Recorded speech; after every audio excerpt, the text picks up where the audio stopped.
Hi everyone! Imagine that you are walking home alone in the dark. You see that you have been followed for quite a while now. Suddenly, the person attacks you. They're trying to take you away. What do you do? What should you do? Today I'll be pursuing my audience to learn how to defend themselves based on my own experience and some research that I have done. In pursuing my audience how to learn how to defend themselves, I'll be discussing the signs of human trafficking, how to protect yourself with a stun gun, and how to protect yourself with pepper spray. First, I'll be discussing the signs of human trafficking. Human trafficking is the tricking or luring or forcing a person to leave their home to work for little to no payment. Human trafficking is an ongoing problem going on in the United States and all over the world, and it's estimated that 40.3 million are being trafficked. According to the web article written by Choma published in an unknown date called Human Trafficking: How to Spot It, states some people who are trafficked are approached by strangers offering them a job or some kind of opportunity. In the same article goes on and states some traffickers might befriend you or form a relationship with you so you can trust them. Traffickers want you to feel like they care, like you have a friend. They want to show you that they have this amazing job, they have this amazing opportunity for you, a high paying job. If you want fame, they can get it for you. But in reality, they're just trying to lure you into their trap. They're not really no friend. Especially in the day and age of social media rising, it is very important to look out if there's people out there messaging you or telling you that they have a great opportunity for you. You have to watch out. They tend to lure victims at their lowest points. According to the web article written by Level Twain, published in 2018, called 10 Ways to Protect Yourself from Human Trafficking, states people are often distracted by their phones or other little things when walking.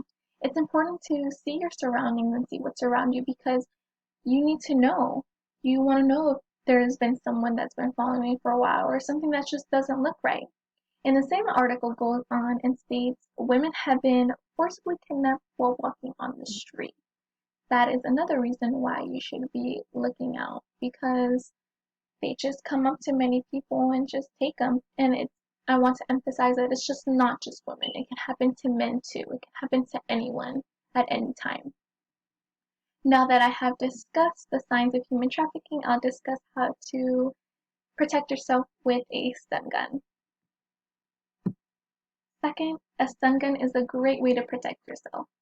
A stun gun mobilizes the attacker with electric shock. It is a gun that has electrical bolts on the top. Just press the button and you just put it on the attacker in any place you can.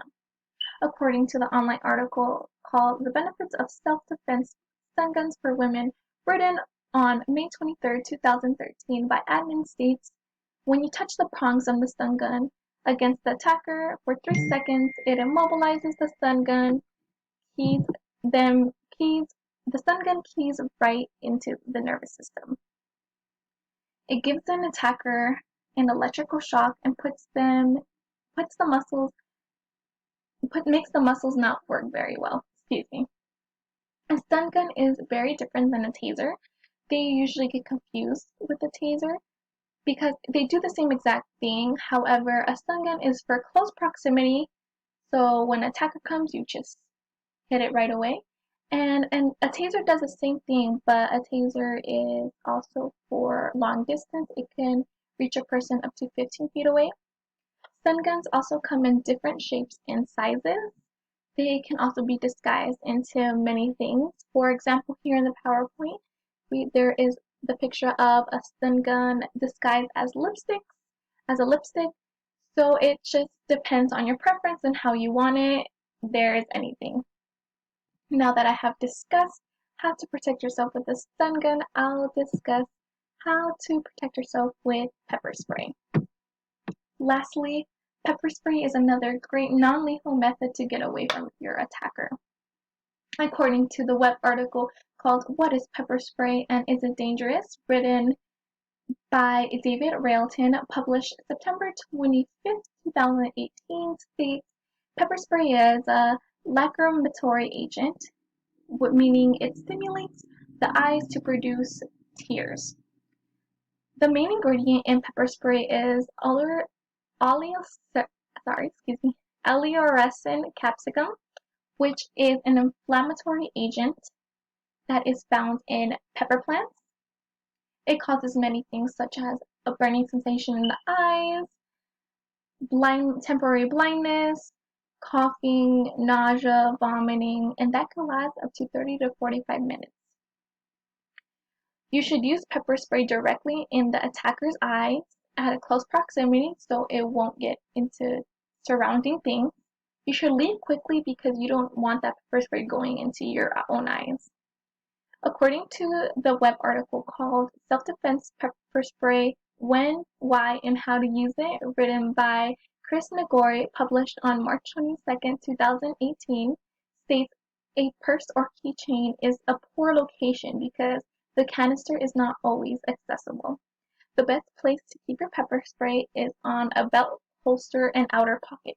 A belt holster and outer pocket is way better because it is in reach.